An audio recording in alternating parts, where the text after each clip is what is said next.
Do your words matter? What if every word you say has a positive or negative impact on your life? Well, that's what we're talking about today. A very special guest. Hey, everybody. Welcome to Voluntary Living with me, David James Rodriguez. We are building a world based on consent, self-ownership, and freedom. And I'm super excited today because we're talking about something that I find is super relevant and empowering and helpful in raising consciousness and providing solutions to the planet is language, is words. And this lady is someone who I met at a Music and Sky conference. And I was so excited because my other mentor and hero was a language guy, you guys know, Bob Stevens. He passed away. And I'm like, man, there should be more people doing this. And I found this amazing woman, and she's doing it. And let me read her bio. Her name is Dani Katz, and she is rocking it on the planet. And her bio is such, the short bio. Dani works as a quantum languaging coach, consultant, and educator, supporting high-performing needle movers and game-changing organizations and optimizing their communications in service to greater impact, efficacy, and profit, while guiding the individuals involved to empower themselves, actualize their potential, and evolve the world for the infinitely more wonderful. She is the author of the critically acclaimed best-selling books, Word Up, Little Languaging Hacks for Big Change, Pop Propaganda, an illustrated guide, and The Language of Betterarchy, a blueprint for uniting against tyranny. So you can see a very well-spoken lady who is going to be share some of her tips and tricks and all the insights that she has today. So before we get into all the questions and conversations, Dani Katz, welcome to the show. Hi, Dave. Thanks so much for having me. Oh my gosh, I'm super pumped to discuss language. As I mentioned, Bob Stevens and just some other people using words. I have a question, I guess, to start off with, is that language is some kind of nerdy thing. I actually heard you say, I think you're a self-proclaimed word nerd. I would agree with that too. And I'm wearing my little shirt, if you can see, truth, beauty, freedom, and love. And I think having these types of, materials on us as we go about the day is very, starts conversations and such with people. And I was curious, I mean, we're going to get into the language of betterarchy and anywhere you want to take it, actually. But as you heard in the intro, we want to build a free world, a world based on self-ownership and freedom. And your last subtitle of the book is Uniting Against Tyranny. So we're going to dive into that. But just in terms of language, I'm just curious, how did you get into language? And you're obviously a passionate communicator. You gave a great presentation at Music and Sky. A lot of people are interested in this topic. How did you personally get involved with language? And was there some type of moment or experience that you had where you're like, man, words are super important and that inspires you to get into the work? Yes, actually. So I was a writer my whole life. I went to Montessori school, and Montessori school, like the kids can do whatever they want. And I always just wanted to like read and do workbooks. So I was a word nerd from the get-go. I went into journalism out of graduate school. So I was working with words all day, every day on very tight deadlines. And I went through a deeply shamanic phase around 2007, 2008. Lots of plant medicine, lots of weird, bizarre initiations. I went to bed one night, totally healthy, happy person. I woke up paralyzed, completely hunched over, unable to move my left arm. I had 5 compressed discs in my upper cervical spine. Nothing had happened, but I spent the next 30 days on the couch just waiting for my body to heal. And I just kept going back and forth to my bookshelf, just reading books. And I found this book called Hidden Language Codes by R. Neville Johnston. I'd never seen the book, didn't know how it got there. It was about this guy who was shot point blank in the chest. He died for about 4 minutes. And when he came back, he had these language codes. After I read the book, all of a sudden I could see how language was affecting people. I could see how words were impacting people. I was writing for the LA Weekly at the time. I was what they called their nutter butter writer.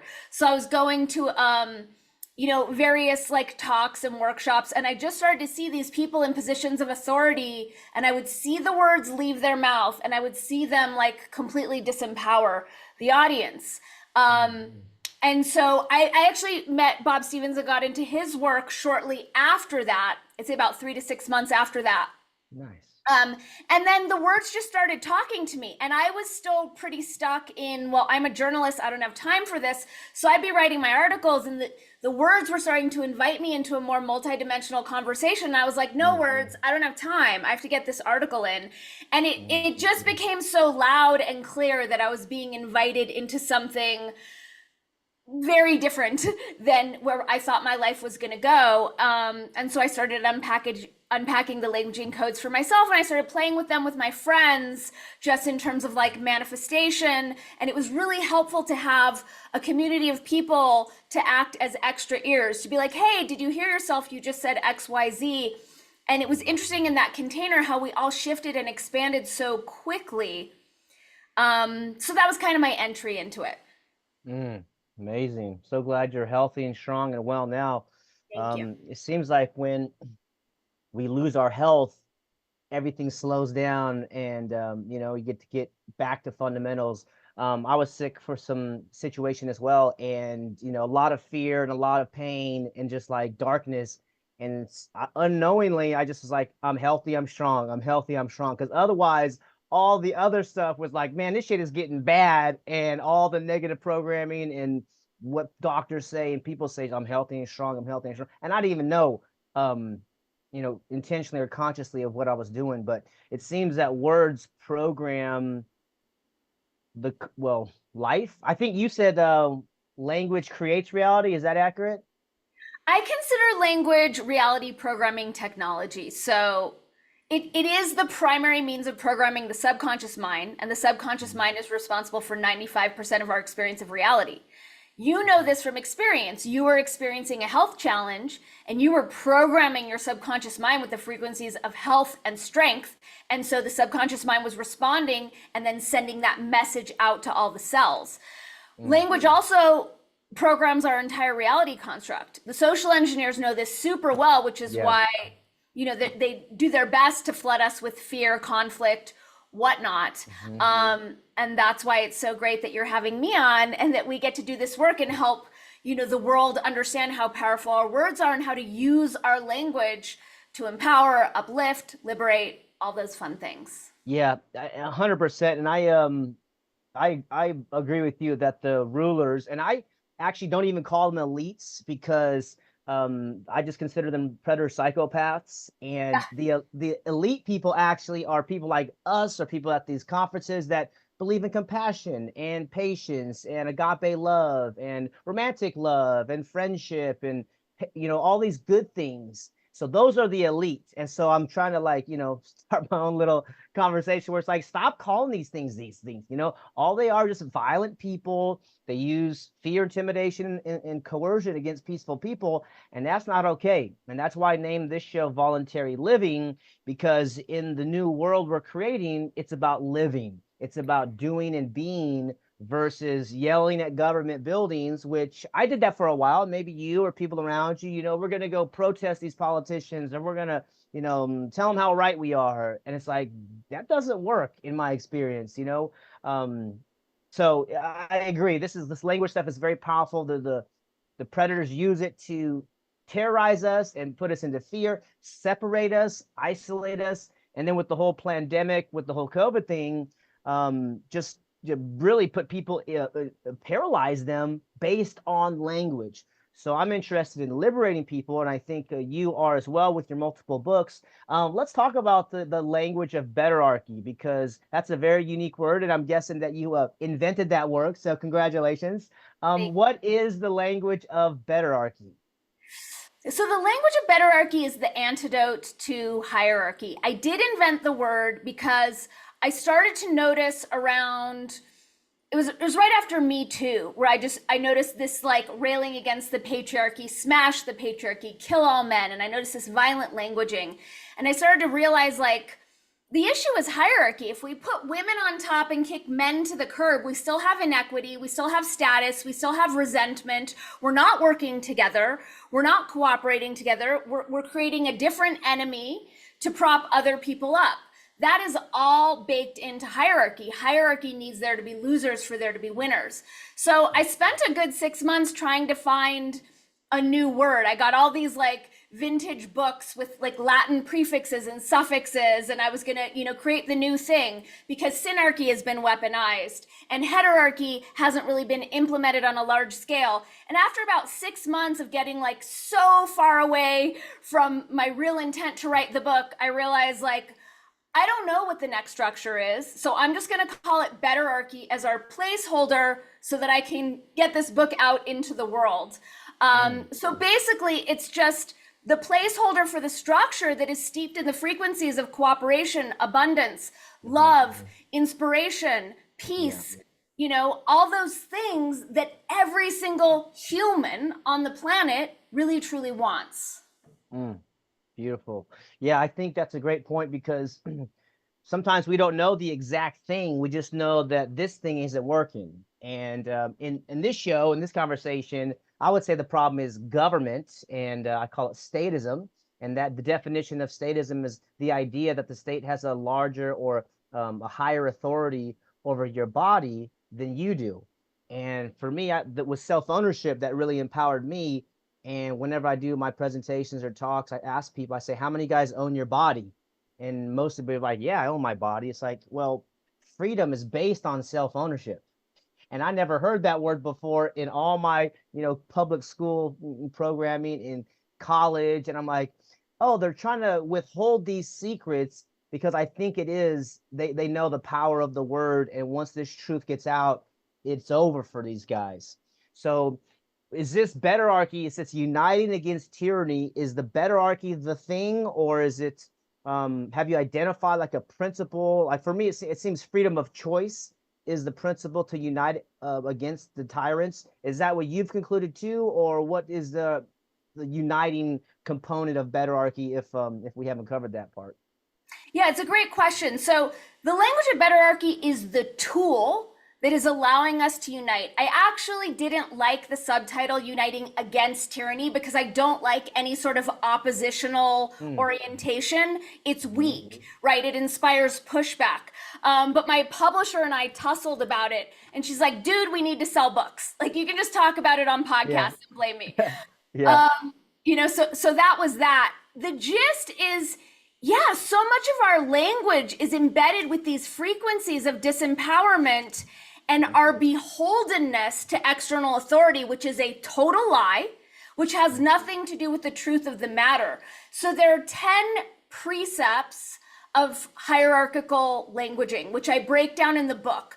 I'm helping us understand the coding and the frequencies embedded in language and helping us recognize when we are speaking hierarchy. Because you, me, and all of us are totally responsible for this reality. We are all consenting to this outdated structure by using its language. So what I'm doing is helping to educate us to realize the markers of this outdated language so that we can make these very simple shifts into choice, into agency, into empowerment. Really simple example, have to. Any have to is embedded with the frequencies of disempowerment, and it is suggesting that some external authority has power over us and that we're not in charge. So I always say, like, reverse engineer your every have to find the choice point and then restate it from a choice point. When we're living in choice, we can't be dominated. We can't be enslaved. We are making our choices to go along with what we want to go along with, to go along with what we don't want to go along with. That's all our choice. I don't have to go to work. I choose to work because I like having income. I like having a fridge full of food. That's my choice. So choice is a huge, huge piece of it. That's beautiful. And I agree with that. The have to is obligatory, mandatory. Yeah, no freedom, slavery. And for me, it was, I can't remember where I learned it from, but it was maybe it's through Landmark or Clemmer or some other courses I've taken, was I get to, right? Like, I don't have to, I get to, because one day I'm not going to be here. And that is a very, clear truth that you attend enough funerals, you see your grandparents go away, whatever, and you're just like, wow. As my mentor, John Gatto, taught me, like, the arc of a life is very clear in an obituary. So in my education work, I recommend parents teach or show their children, hey, go read an obituary, should see read this person's obituary, see what their life is like, and that way you can see how that goes around, and then you can accept the fact that we're here for a temporary moment, and to be appreciative for this life. We get to go to the grocery store, and the power of children is like they're excited to go to the grocery store, whereas us, we're like, oh, we got to go, we have to do this, we have no, we like no freedom of choice. But it's like, no, we get to get food. That's the important thing. We choose to go there. So it seems like choice is probably the unifying principle for humanity going forward. Like, you don't have to, there's no coercion, the government can't make us. Now we choose to create this new world. Does that sound accurate? It's super accurate. I think another big piece of the pie, and I love your perspective on the get to, because for anyone who travels, or has traveled the world, it is a massive privilege to walk into a grocery store and have 30 different types of energy bars, and what a beautiful experience that we get to choose so many things. I think another big piece is the illusion of separation, and how that illusion of separation is embedded in hierarchical languaging. Us, them, any identity construct, those Republicans, Democrats, vegans, right? All of those labels are coded with the frequencies of separation. So I think that's another big one that we are being invited to evolve out of right now, which is recognizing our unity as a single human family who makes different choices, has different preferences, but we all get to stay together under that shared umbrella, instead of trying to cordon ourselves off into these fragmented subgroups, which is a lie and only serves what you call the psychopaths, what I call the powers that were, because I like to put their false power in the past where it belongs. Yes. Oh, right. That's good. Okay, this is a good transition, because it says you're a quantum languaging coach. So I think that alone is super powerful. What is a quantum languaging coach? A quantum languaging coach is a super nerdy, nerdy way of saying I'm a word witch. So I have the very unsexy astrological placement of Mercury in Capricorn in the 10th house. So that gives me a tendency towards being very precise.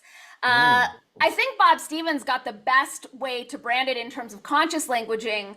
And I called it quantum languaging because we're talking about language on multiple different dimensions, from the macro to the micro. How is it programming my physical body, psychological body, emotional body, spiritual body, the people I'm speaking with, and our collective reality construct at large? So I felt like quantum was the best way to describe all of those levels on which language is always operating. And once we learn how the language is operating, then we're resourced to start using language to transform our reality. Love it. I think something that you said earlier that some people might not have caught was about the language being the programming for our subconscious. So in my work, and many of the people who've done the work, we have a conscious mind, but the subconscious mind runs all of our involuntary functions and identity and all these powerful things. Where would you start with somebody who wants to reprogram themselves for, let's say, more joy, freedom, abundance in the subconscious programming language area? Okay, it's a fantastic question. It's a big one. So when I'm working with people, I call it a 5D ear. I'm listening to every word they're saying, because all those words are cluing me into the belief systems that are running their subconscious mind. So take very simply, if you said, hey, Dani, do you want to go for a hike tomorrow? And I said, I'd love to, Dave, but I don't have time. When I say I don't have time, I have just alleged a scarcity of time.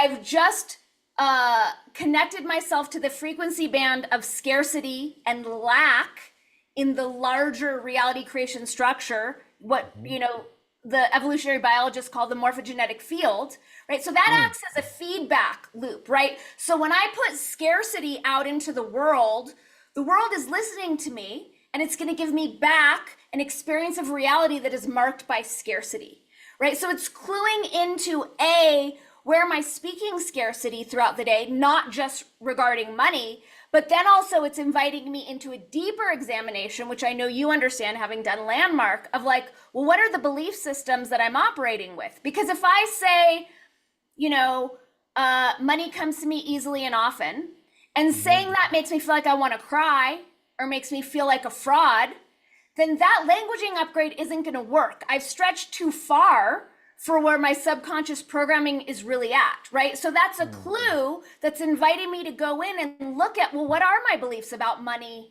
and what I'm worth and what I deserve, and what shadow work am I being invited to do so that I can create a new belief system, so that when I say money comes to me easily and often, that's clean, I'm neutral, and now the universal reality creation forces can receive that and bring me money more easily and more often.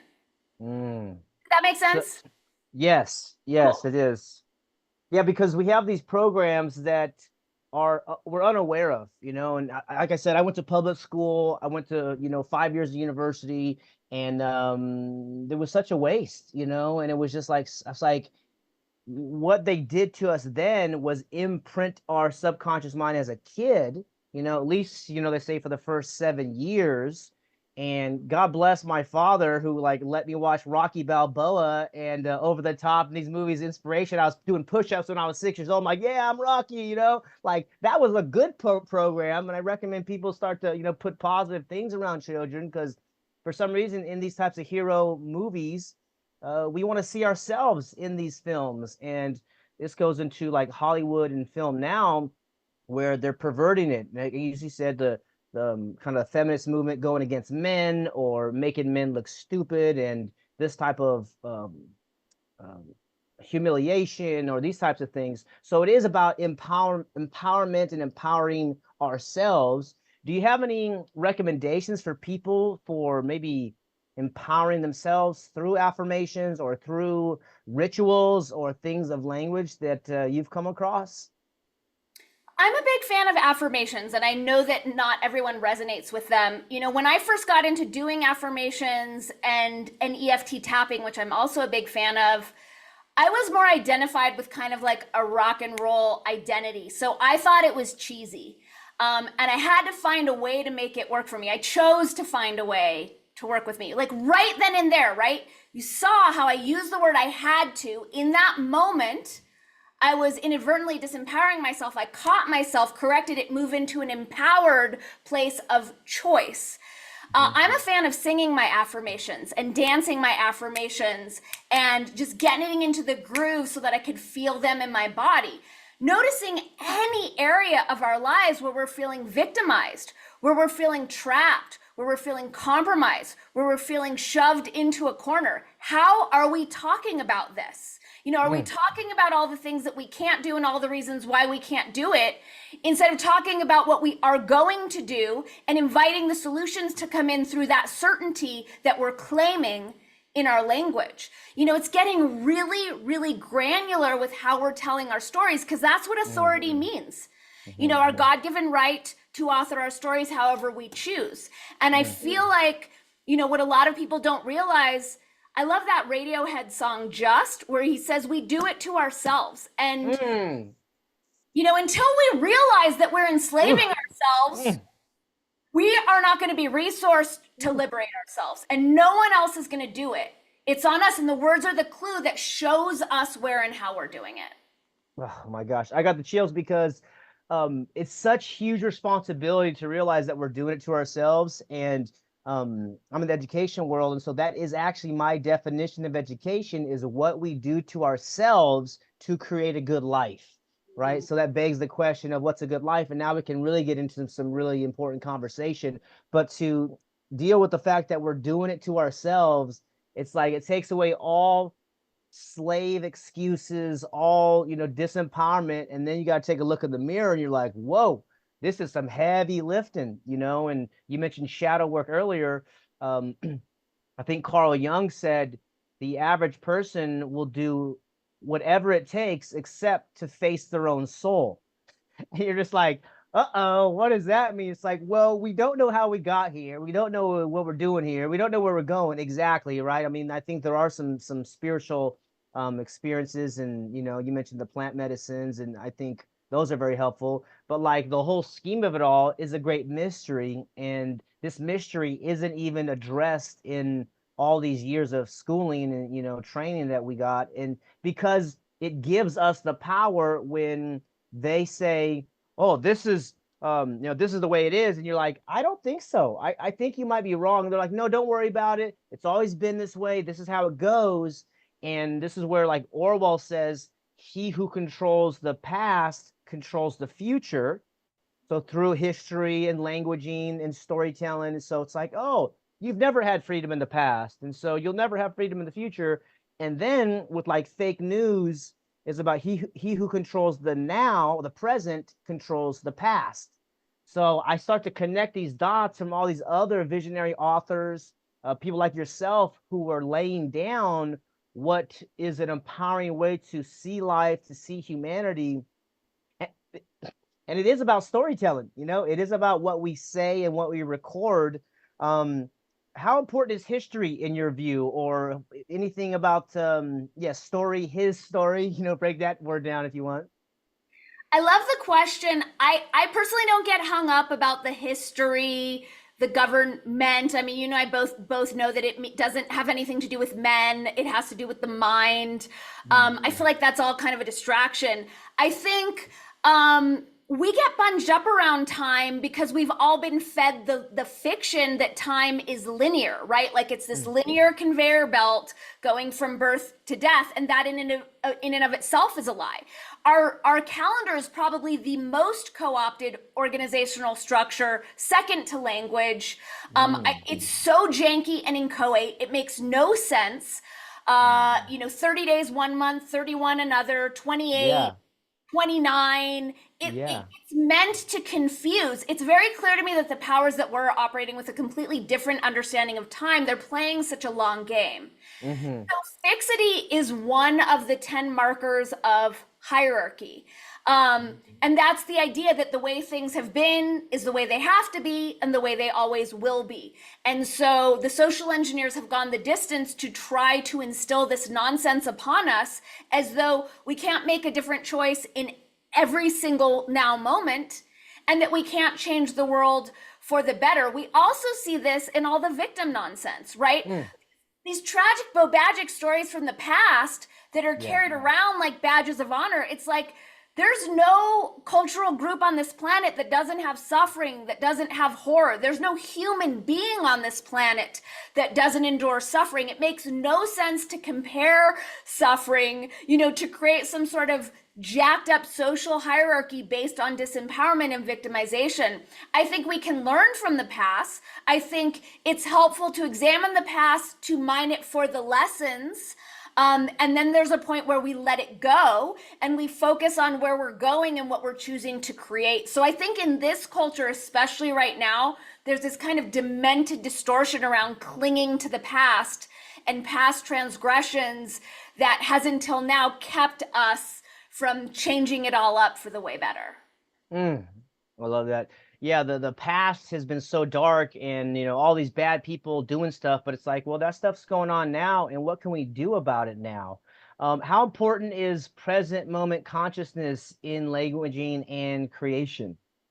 It's everything. It's absolutely everything, because the now is the only thing that's real, right? The subconscious mind doesn't understand past or future, right? So it's why, like, when we put things off for this future moment, like our manifestations or whatnot, like they're just not clicking in. We see the social engineers talking about the horrible things that, the people at the WEF, CFR, Tavistock, those psychopaths are wanting to impose. They'll talk about it with present moment definitive languaging as a means of tricking us into thinking that it's happening, when it hasn't happened yet, and it doesn't have to happen yet. There's a lot of ways that like past and future are kind of shoved into our language to confuse us. I'm a big fan of talking about the things that I want to happen in present moment as they are already here, or even past tense. Like if I'm writing a book, I will talk about how easy it was to finish that book as a means of programming my subconscious mind with that. That was so easy. Mm. So yeah, there's a lot of conflation around time in language and in the ways that the social engineers are attempting to dominate us. Hmm. Is that why you think, or is that why they're beginning to articulate their plans now? You think there's the guy from the WEF, Yuval Harari, and he's literally just like saying this is going to be the end of free will, and they're gonna tap AI into us, and you're like, he's like saying this stuff out loud, and I think it is for the word magic that he's trying to put on us. That's my take on it. Is that why you think he's doing it, or why do you think they're saying this? The end of free will, that's like open, hey, we're going to slave you, you're not going to have any freedom of choice around here. Or why would he be saying that in the public, on the record at all these public forums? It's a mystery. I mean, I can see a few different reasons. Of course, there's the predictive programming, right? Just to slip it in. I'm sure Mm. we've all heard the stories that, like, the satanic. Am I allowed to swear on this show? Oh yeah, freedom of choice, definitely. Okay. So I call them the nefarious fucktards, but like the satanic nefarious fucktards allegedly like have to tell us what they're doing. I don't know enough about it to know if it's true. I don't know Yeah. if it's an intelligence test that a lot of humanity seems to. I'm excited for humanity to start to pass these tests. Yeah. And I'm also not sure if it's just like a perverse thrill. Like I heard Joe Rogan say the other day on his podcast, my whole life is a deep fake. And I was like, he just said that out loud. So I'm Mm. not sure if it's just like there's a perverse thrill around admitting what they're doing, or if it's baked into this inversion, that you and I and a lot of our friends are here to vanquish. I'm Yep. not sure. It's twisted. Yeah, it's very interesting. Shakespeare said the whole world is a stage. And I was like, I don't really get that. And it's just like, well, everything's fake and everything's kind of a show, was I think what he was saying, right? The news and everything.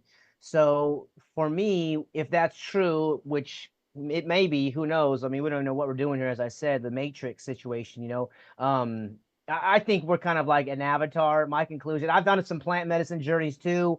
Psilocybin's been helpful, DMT's been helpful, and I was just like, wow, like those experiences took me places that nobody could describe and nobody around me ever discussed.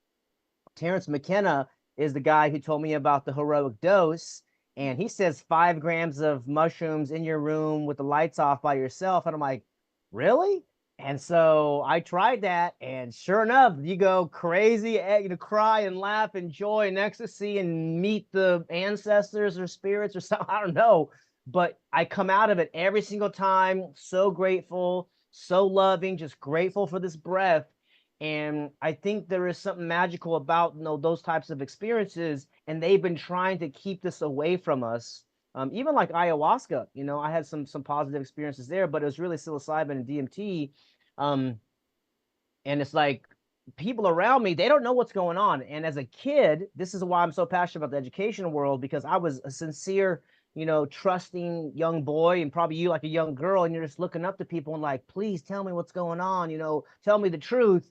And you get some BS answers from teachers and parents and pastors and all these, leaders in society. And then you find out later and you're like, you guys are all full of shit, man. Like you're guessing. Just be honest. Just be honest and say, we don't know what's going on. Here's our theory on the matter versus this is how you do it. And with schooling, it is to create obedient consumers, clerks, and soldiers. And this whole 9 to 5 thing, retire at 65. And you're like, okay, this is the way it is, right? And then I read Robert Kiyosaki and some other authors out there, and they're like, yeah, that's a whole bunch of crap. And it's like be an entrepreneur. I'm like, entrepreneur, like what's that? It's like, oh, it's like life on your terms, like do what you want. I'm like, what's going on? So the two separate worlds of being a consumer, an employee working for someone else versus leading your own life and producing your own life, they're in separate universes, it seems. And that's why these guys, they don't want that. They don't want a competitor. They don't want an artist, someone, who's going to come threaten their power. They want perpetual power, and they're going down. It's a bifurcation of humanity. They've lost control of the media. Like this, like we don't need permission. You and I are having a video conversation. We're going to put it on the record, and it will spread into ethers in perpetuity. And they can't do anything about it. The blockchain and podcasts and these kind of things versus in the past, it was like television, radio, movies. Maybe this is how they could control us, but they're like, it's like the fingers are being pulled off and they're losing power. And now it's up to the language artists like you and myself and other people out there to begin to speak the world into existence. And that's what McKenna said. He said it's up to the artists to see the future and to bring it forth. And it can be through language or imagery or dance even, or whatever the expression is. And we were talking earlier before we hit record about the joy of art. So what has your experience been with art, and why do you think it is such a joyful thing for you and people in general? Well, I think one of the issues that we're being invited to evolve out of is this imbalance between the masculine and feminine. And as I mentioned in my talk at Music in the Sky, that really doesn't have anything to do with embodied men and women. It has to do with our lens of perception and how we've all been programmed to see the world, approach the world, make meaning of the world. So I think art gets us out of that rational, logical left brain and into the more feminine right brain, more emotional. Like you look at a Rothko and it's just like layers and layers of color, but it has for me like such a strong emotional resonance, and there are no shapes, there's nothing figurative, there's no message, but emotion is being transmitted. I know for myself, I'm very schooled and studied in language. As I mentioned, with the astrological placements, I take it very seriously. I'm very exacting. I also illustrate all my books because when I draw, I'm just playing. I'm just trying to make myself laugh. For years and years and years that I've been doing this, people have suggested that I take drawing classes. And I'm like, no, I don't want to learn how to draw because it's fun for me to have something that I don't have to be good at. Yeah. I'm just being playful. And I think that's so important for us in such a masculine dominated world. Again, nothing to do with men, but just how we're all supposed to like do and be productive and achieve. And, I think there's something about art that just takes us into a different realm that a lot of us are really starved for. Yeah, I agree. Oh, you mentioned something Rothko earlier. What does that mean? Or did I hear that correctly? What is that? So Mark Rothko was a painter, and all of his paintings are just color. And they're huge, but there's so much like depth and texture. There's so much going on, but it's literally just these giant swaths of color. And when I lived in Los Angeles, our Museum of Contemporary Art had this one Rothko piece in their permanent collection. I must have visited that painting 12 times. Wow. I think the guards thought I was crazy. I would just stand there staring at this thing because I loved what it evoked in me. And it had nothing to do with thoughts or words or stories. It was just pure feeling. Yeah, I think art is coming back for these reasons. We've been super left-brained, and you say the masculine energy, and it is, there's logic, there's ration, and we need that. But the art, I think, is almost the supernatural, the spiritual self, which is, again, where do we come from? What are we doing here? Joseph Campbell has really inspired me the last couple of years about his hero's journey. Hero of 1,000 Faces, where he went through history and like superimpose different myths and fables and religions on each other. And he's like, yeah, they're all like telling the same story, and he goes through, I think he has like 30 different steps in it, but the three of them is like separation, initiation, and then return, like back to the tribe. Has the hero's journey come across in your work as well, or has Campbell had any impact on you, or anything there with like myths and the mystery of life? Absolutely. I myself am very connected to the mystery, very connected to those spiritual kind of liminal realms. And, the way I personally am playing this Earth cape, big face plants, big failures, Yeah. big pulls, and also big achievements and big wonderful things. So Campbell really helped me understand that I'm on my own hero's journey. Mm.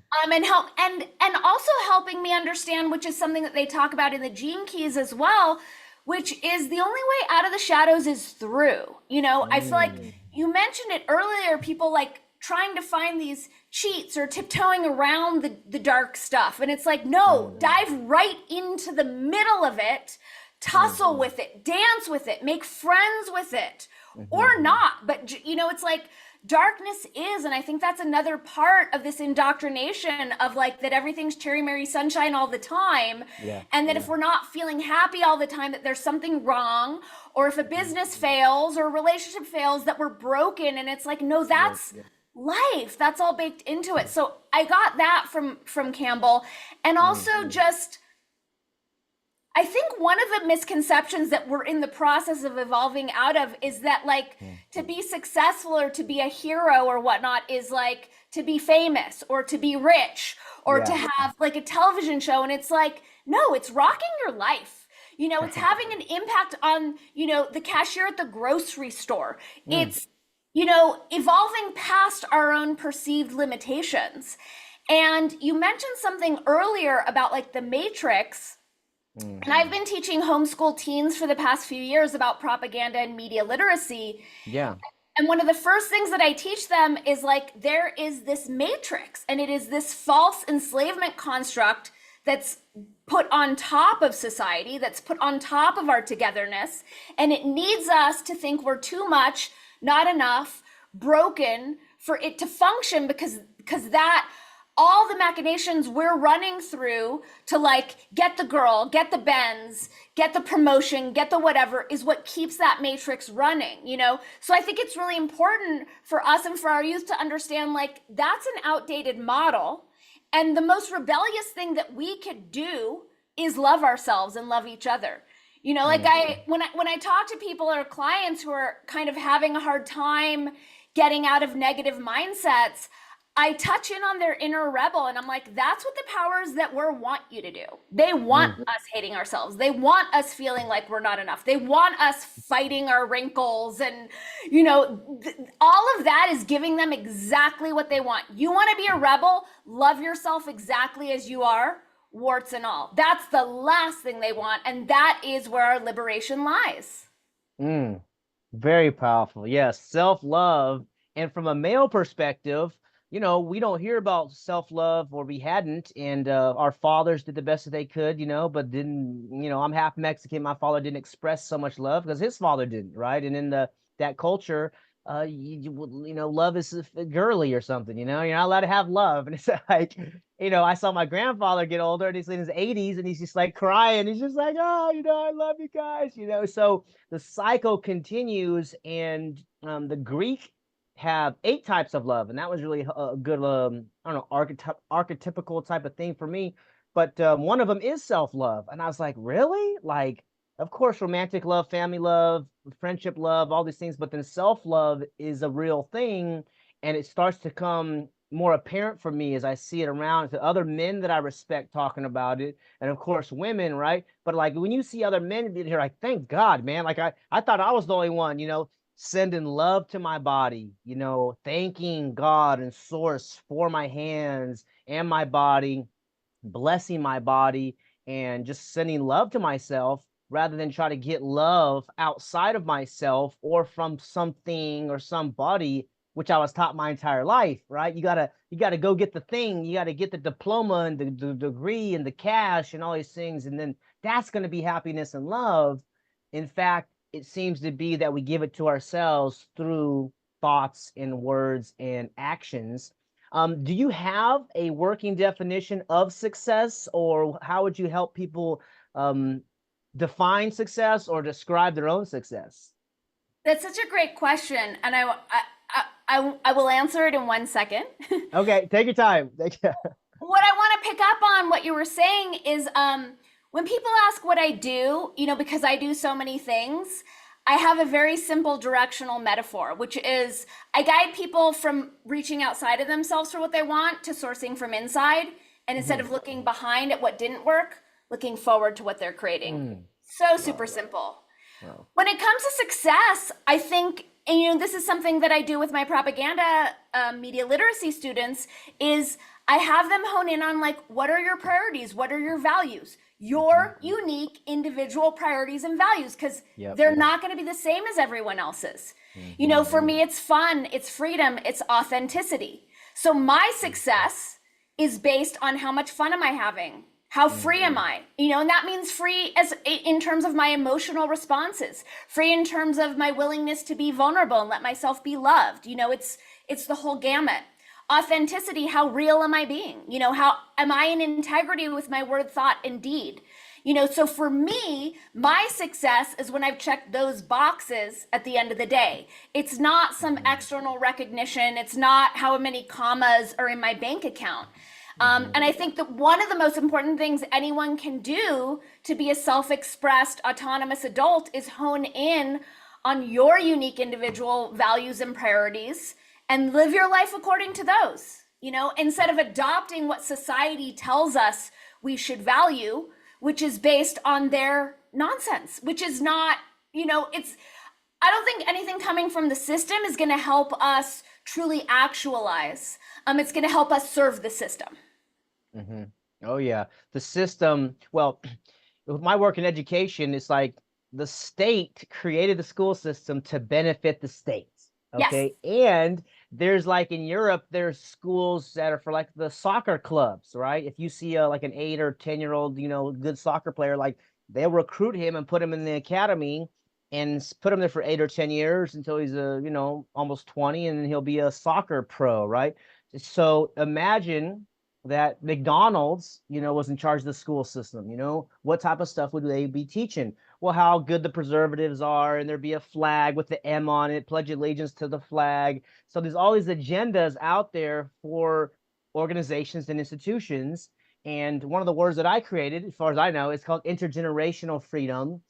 Because with the whole pandemic, we didn't just get here the last 4 years. I mean, it was intense, and I'd love to hear how it was for you in that time. But intergenerational freedom is like understanding we're playing a long game, just like you said, right? Like we're like, a 10-year goal or 20-year goal. That was a big, big thing. These dudes got 50-year, 100-year plans. And Clemmer, the transformational guy, Brian Clemmer, he said, "What's your 500-year goal?" I said, "What? What are you talking about, man?" He said, "Well, play a bigger game." So you said something about face plants and failures and mistakes that I think that is genius and visionary.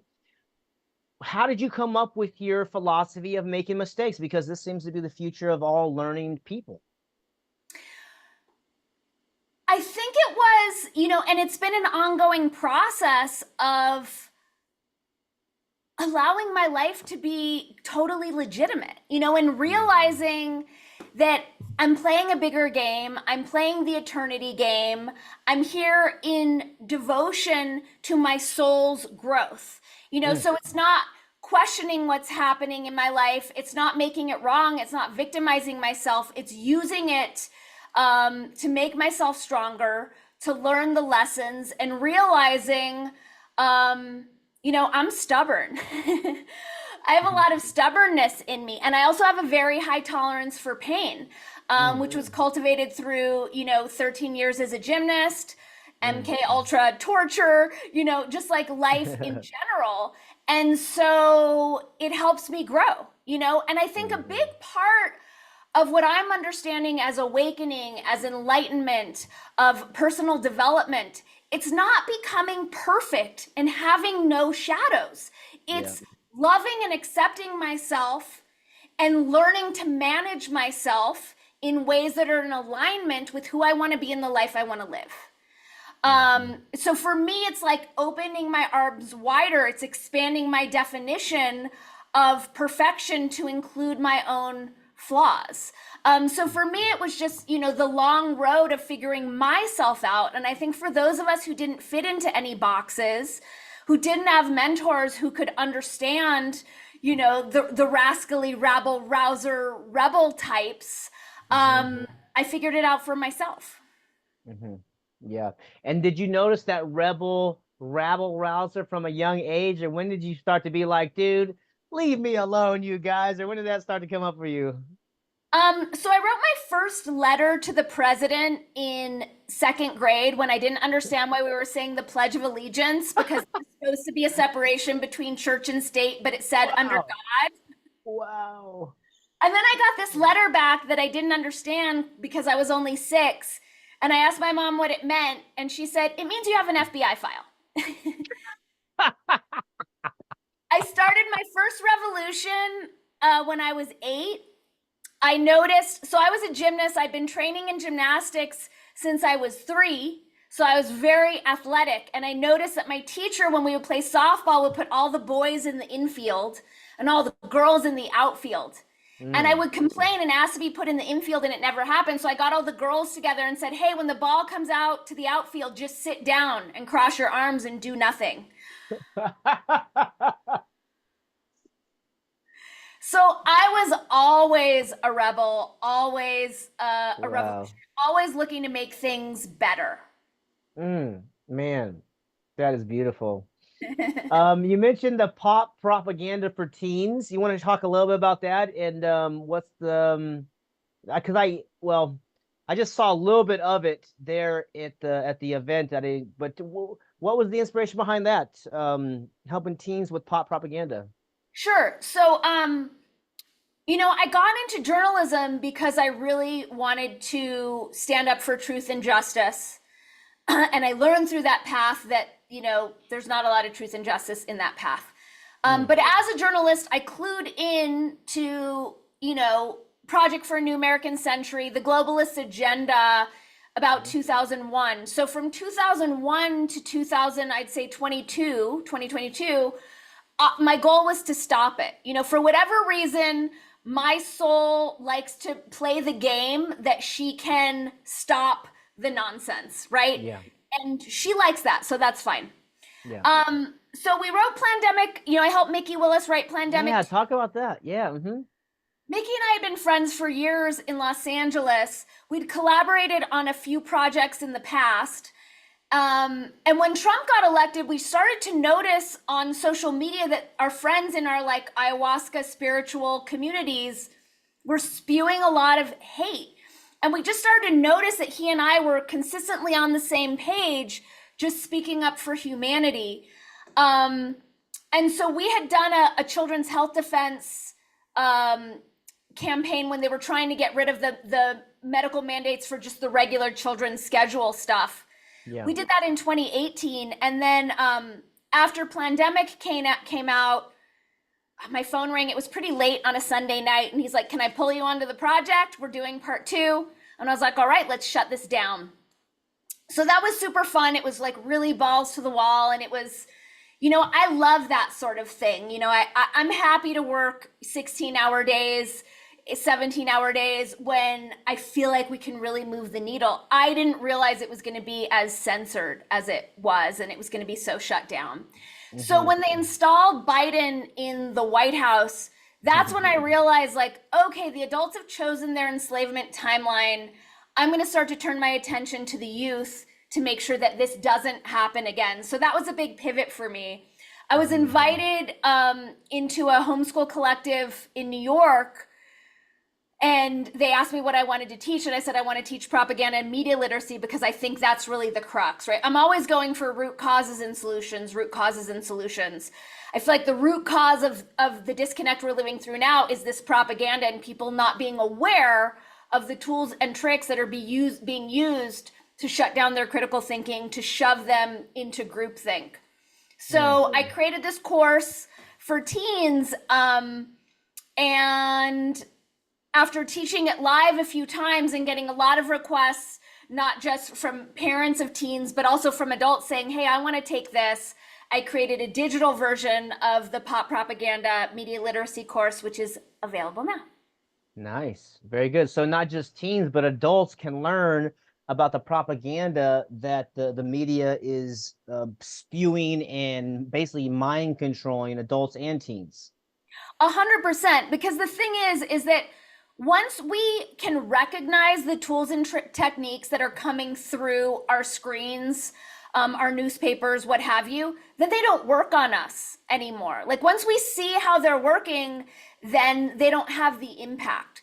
So what I teach in the course is, I teach about the matrix and how these, supposed authority figures, these structures don't really have our best interests in mind. I teach how the media has been co-opted. I teach the tools and techniques that they're using, but at the same time, I'm teaching students to lean into their own values and priorities, to lean into their own authenticity, to know their own internal yes and no, so that they're impervious to attempts to control them, while at the same time expanding their critical thinking, so that they're moving through the world sovereign with their own agency. That's right. Yeah, sovereignty. I would call it self-ownership, agency, right? The highest authority over yourself is you. And the word that really helped me was a word called voluntarism, which is all human relationships need to be voluntary and government's illegitimate because it's based on coercion. I said, what? There's a guy who wrote a book from 1870 titled The Constitution of No Authority.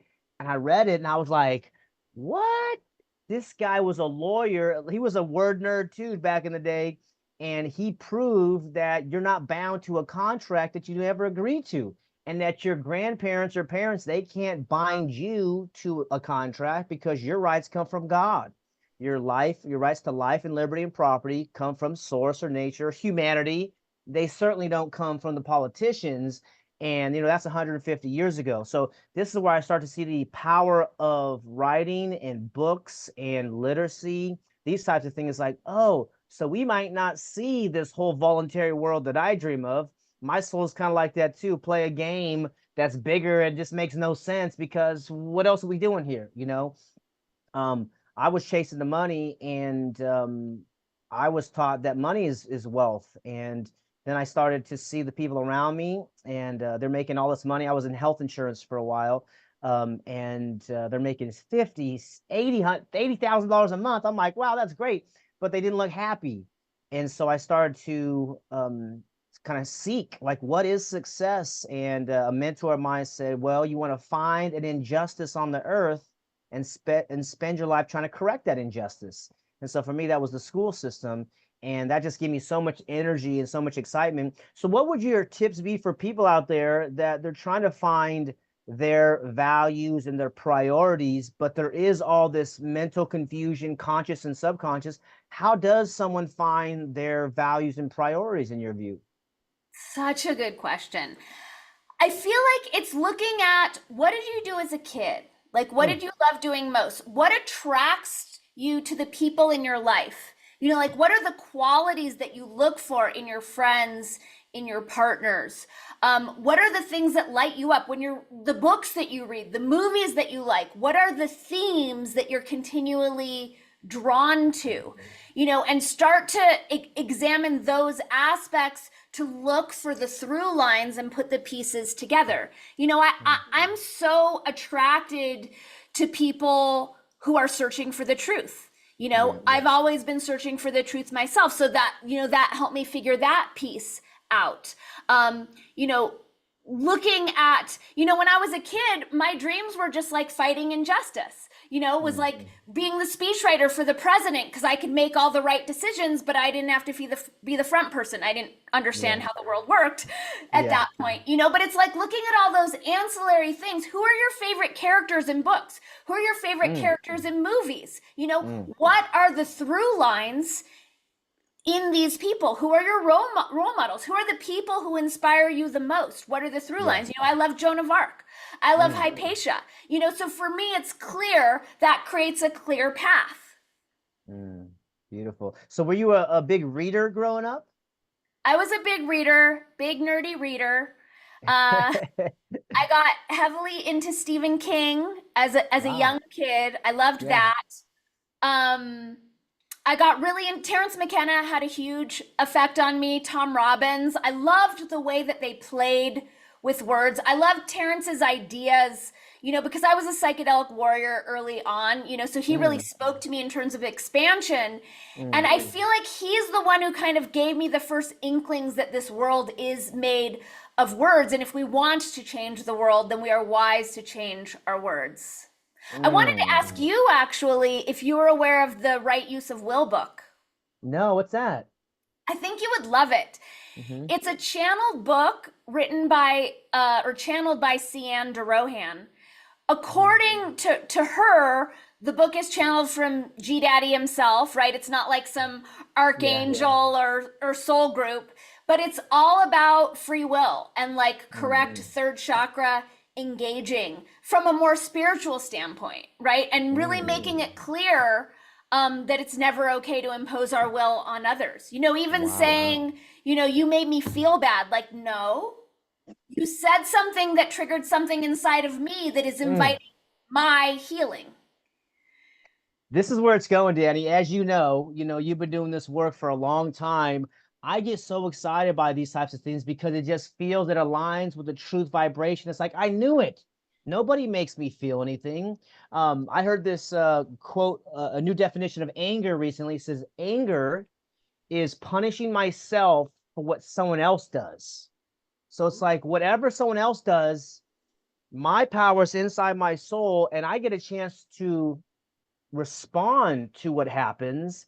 And now when someone comes and just says all this crazy stuff or whatever happens, I get a pause, right? Rather than be reactionary, I get to breathe and say, you seem to be having a tough day because I didn't do anything. You're just speaking to me. And if I give you the power to trigger my emotions, and you say, like, to articulate it as, you made me feel this way, then I've given all of my power away.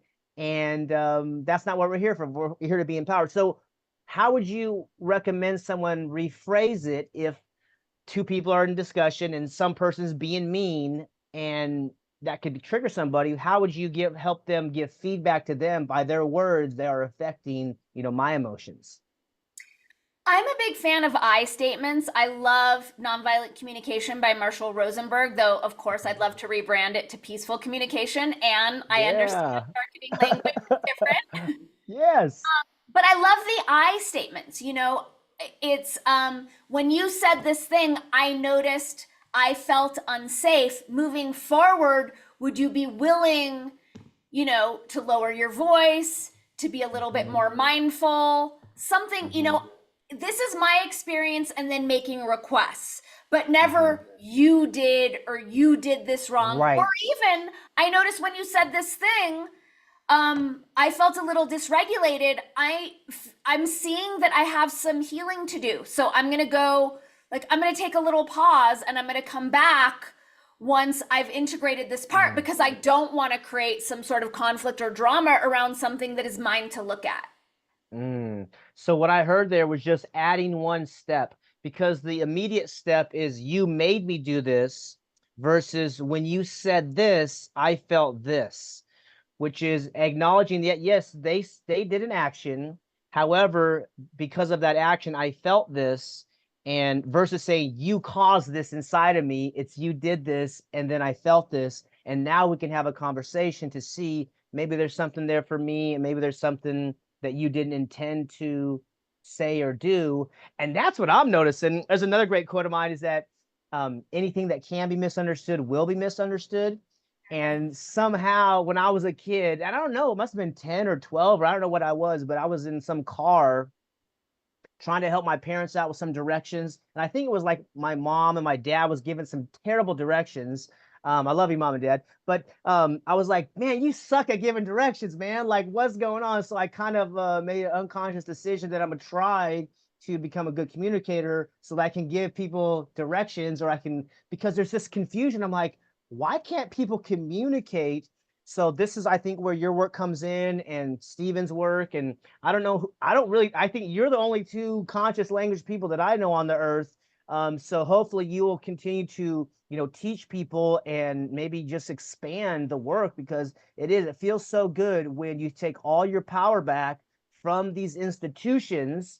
And then, as it relates to like law and courts, when I was down in Santa Cruz, we did some activism, and I got targeted for having bonfires on the beach and, shopping without a mask. And I'm like, what's going on here? So anyways, I was my own attorney in court, and I was, getting help from other people, and they're giving me these documents, and I'm like reading these documents. It's all words, right? So it's all just words, and this is made up type stuff and declaring these things. And this is the power of the Declaration of Independence, which is we're declaring our freedom. We're not asking for permission. We are free.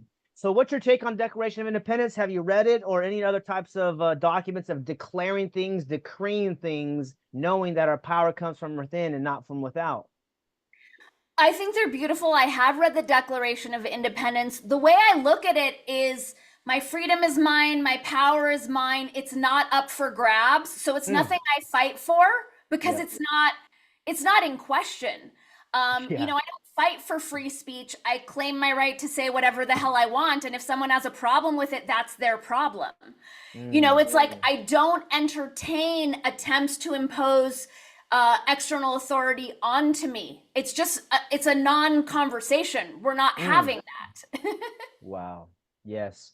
Well, this work is glorious and beautiful, Danny. I hope you continue to spread it out to the world. And I think we'll have multiple conversations as people in the comments have questions and I have questions. It really is a magical stuff. Bob Stevens says language shapes consciousness. I think you said language creates reality. Whatever it is, words are significant.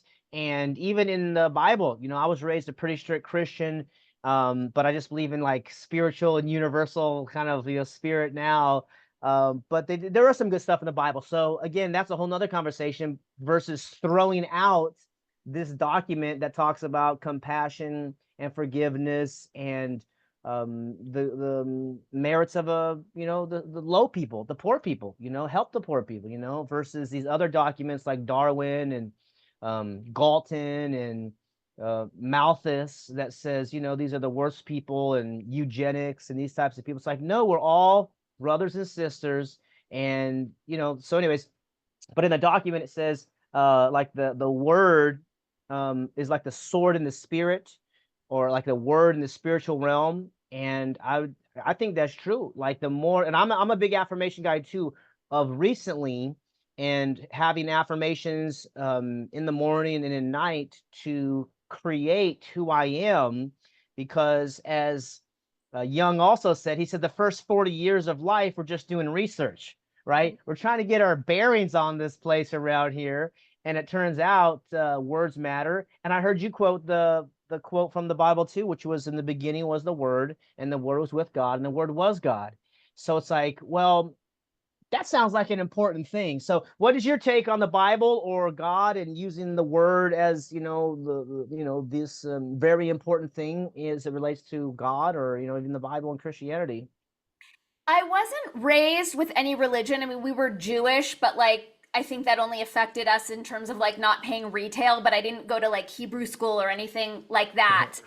But when I read that piece from the Bible, it had a profound impact on me. And I went through this phase where I got into Jesus and the Essenes. And, for me, everything's fair game, especially with spirituality. Like, I just love picking from all of it. And I remember I made a sticker for my water bottle that had all these intentions. It had the flower of life, and I drew Jesus on it.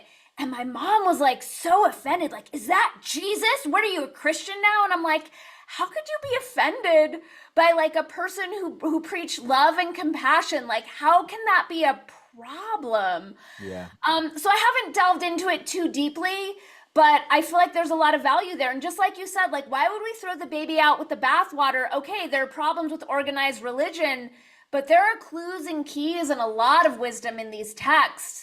And I think a lot of the bad rap that religion gets is there to like keep us away from a lot of this like really beautiful, valuable information. 100%. Yeah, the organized religion component seems to be the predators taking over mind control.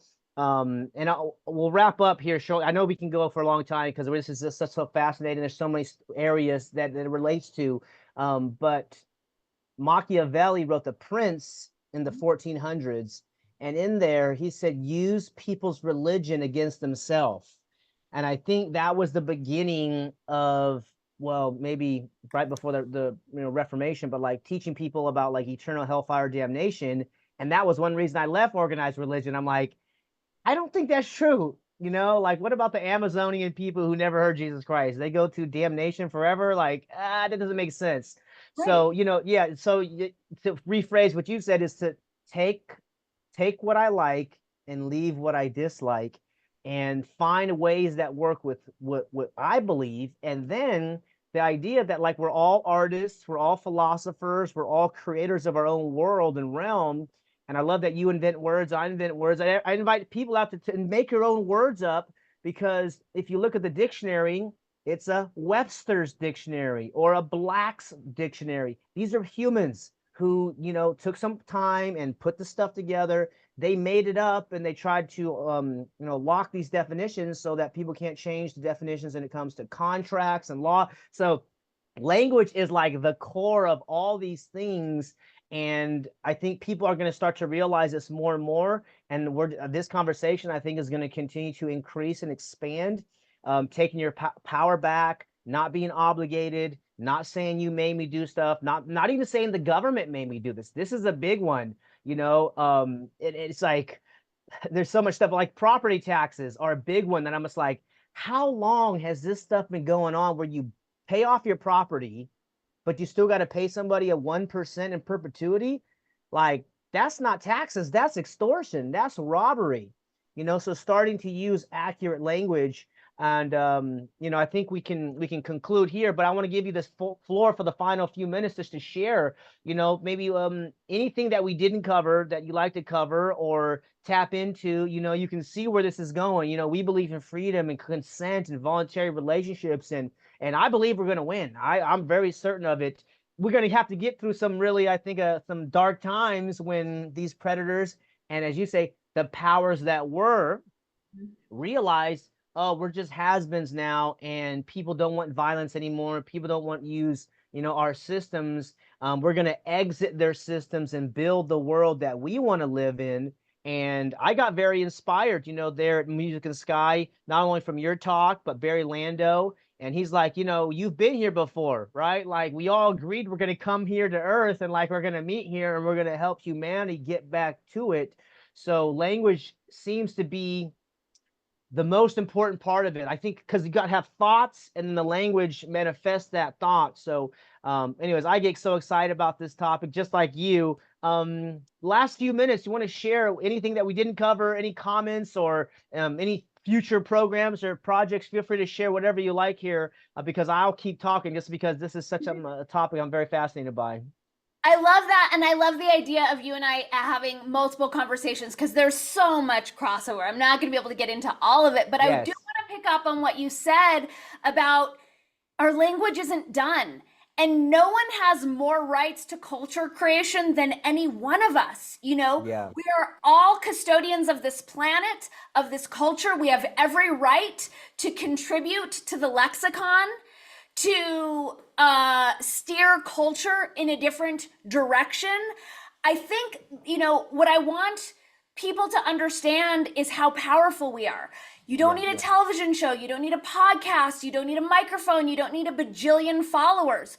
We all have as much right as anyone else to create culture, to steer our earthship where we want it to go. And the power of our language in doing that is absolutely magical. We can have a conversation with, I mentioned the cashier at the grocery store, with someone at the gas station, and help facilitate an aha, help facilitate an epiphany that can ripple out throughout the entire community. You said you think we're going to win. I think we've already won. Seeing that manifest in material reality is its own process. And I want all of us to know that we've already won. We wouldn't be here. We wouldn't be having this conversation. Music at Sky wouldn't be happening. These ideas wouldn't be moving through us if this new earth didn't want to be built, wasn't already built on some alternate dimension.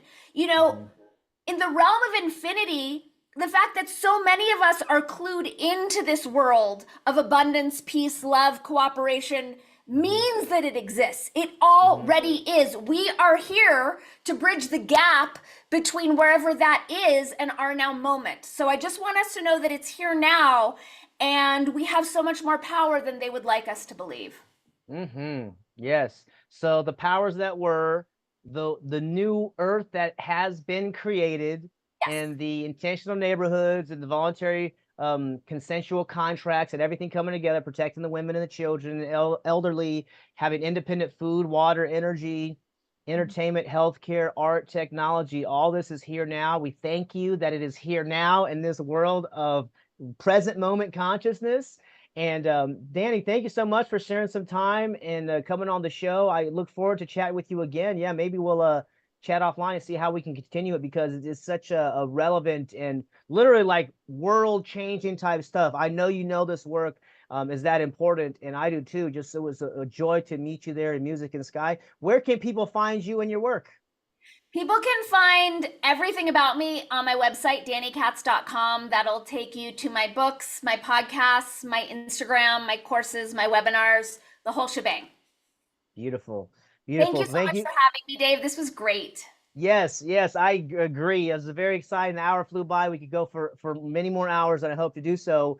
And for the audience, I hope you could feel the passion and excitement of this conversation. Dani's life's work is this language, and just understand that this is the one of the most powerful ways to create the new world is to speak it and say it and define it and create it for yourself, because it's up to us. It is the man in the mirror, the woman in the mirror, and it's a beautiful responsibility and a beautiful opportunity. So if you ever wanted to be exciting or be alive during exciting times, it is that time now. So thank you for joining me here on Voluntary Living, where we are building a world based on consent, self-ownership, and freedom. And we'll see you on the next show. Bye, everybody.